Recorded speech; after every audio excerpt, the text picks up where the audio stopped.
Bonjour à toutes et à tous, je suis Stéphane Vivaliste et bienvenue dans ma seconde base autonome durable.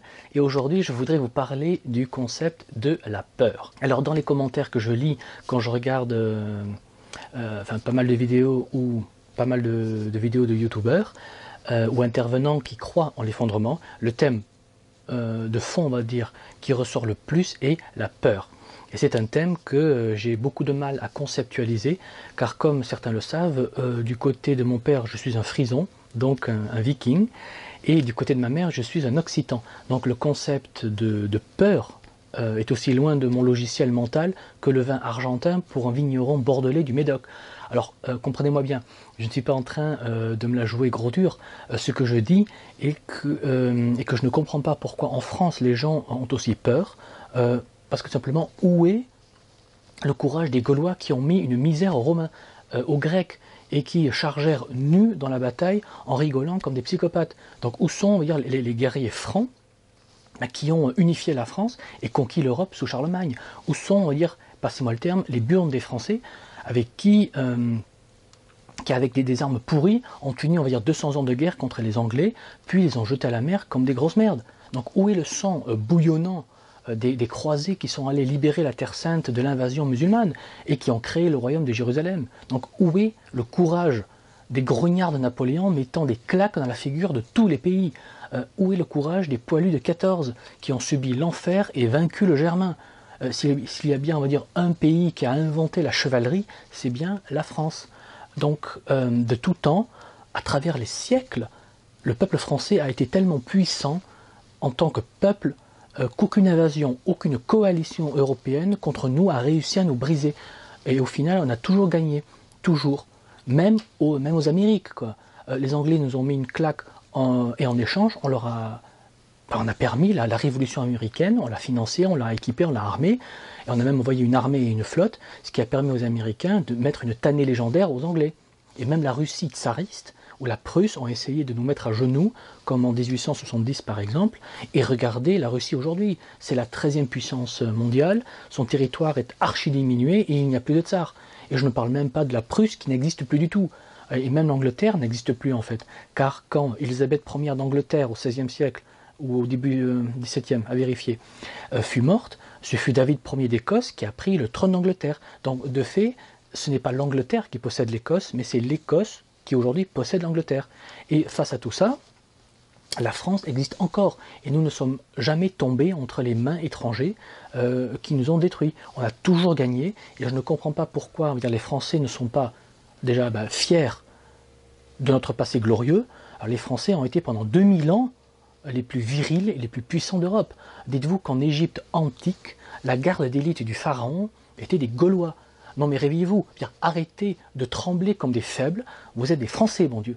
Notre histoire montre qu'on gagne toujours. Donc de quoi avez-vous peur? Purée, pendant 2000 ans, nos ancêtres ont mis des claques à tout le monde.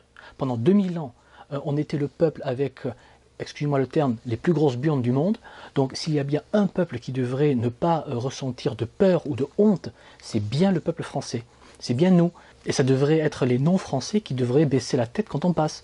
Alors je comprends que le progressisme a castré les hommes et rendu les femmes françaises un peu nazes, alors que la femme française était vue à travers le monde comme vraiment ce qu'il y avait de mieux qu'on puisse avoir, car la femme française était intelligente, fine, dévouée à sa famille, bosseuse. La femme française ne se plaignait pas comme une salope, mais prenait les choses en main quand il le fallait, quoi. Et la française, elle était magnifique, elle était admirée jusqu'au Japon, jusqu'au fond de l'Afrique. Le français, par exemple, l'homme français était admiré et respecté également, car charmeur, intelligent, qui savait vivre, savait parler, savait être délicat, et ceux et celles avec ceux et celles qui l'aimaient. Et en même temps, savait être une pure bête quand on le menaçait. Il était d'une force et d'un courage à faire peur, un pitbull, quoi. Et un pitbull enragé. Non mais le français était craint et respecté, car le vrai français, c'est Cyrano de Bergerac. Il aime la poésie, il aime les femmes, il aime vivre, et il se bat comme un lion. Et quand il se passionne, il construit des cathédrales pendant des siècles. Il construit, on va dire, des immenses châteaux forts imprenables comme Carcassonne, par exemple. Alors le peuple français est un peuple de passionnés, qui te défonce si tu cherches à lui nuire. Mais par contre, si tu l'aimes, si tu aimes son pays, sa culture, son vin, sa musique, les odeurs du terroir, mais là il va t'embrasser, il va te donner ce qu'il a de mieux, quoi. Il va te faire, je sais pas moi, une omelette aux truffes, et il va te servir son meilleur vin, et pas de la piquette, hein. Non, il va te servir son bon vin, il va te donner du pain frais avec du bon jambon de Bayonne, avec du beurre frais, car le français, on va dire, est profondément généreux et vivant, comme des latins, mais ils sont forts comme des ours du Nord, comme des Germains francs, quoi. Et donc le français, on va dire, est une personne forte et extraordinaire, quoi, ouverte d'esprit.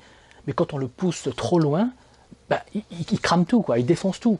Et pour parler vulgairement, il fait de ses oppresseurs sa pute qu'il défonce. Excusez-moi ma vulgarité.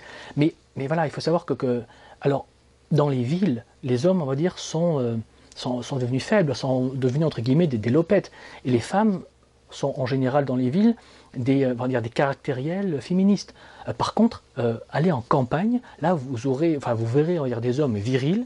Alors oui, ils ne savent pas en détail les finesses de Nietzsche ou te réciter la guerre des Gaules en latin dans le texte. Alors il ne va pas savoir qui est Mishima ou Justin Bieber, mais il va savoir te dire le nom de tous les oiseaux qu'il voit, il va savoir reconnaître tous les arbres et pas mal de plantes. Il va avoir des bras aussi gros que tes jambes, et le campagnard français est, tout simplement, il est la France profonde. Il sent le vin, il sent la terre, il sent la France, il respire la France, il est la France. Et ça vaut aussi pour la Française à la campagne. Alors oui, elle n'aura pas les ongles de Paris Hilton, elle n'aura pas la taille de Claudia Schiffer ou la grâce de grandes dames. Mais elles sont droites, elles sont honnêtes, elles sont généreuses et prêtes à aider corps et âme ses voisins, quoi.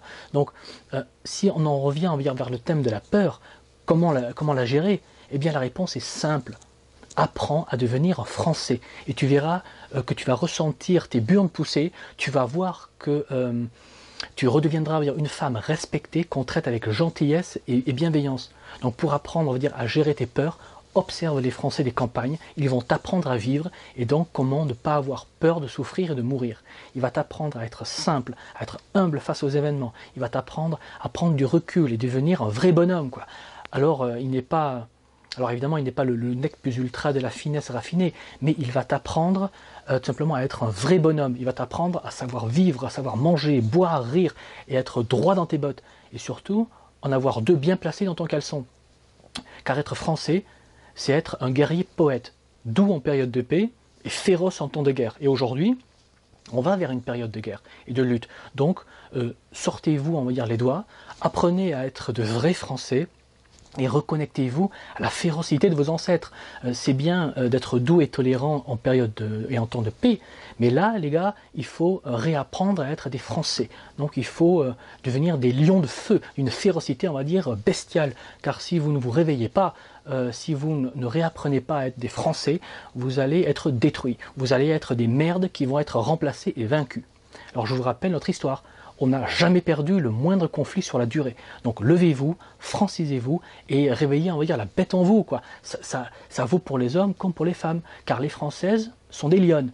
Si tu parles mal à une vraie Française, là, elle t'arrache le visage, tu lui mets la main au derrière, je peux dire de suite que ta main, tu la perds, et elle te fait manger tes testicules jusqu'à ce qu'elle te ressorte par le nez.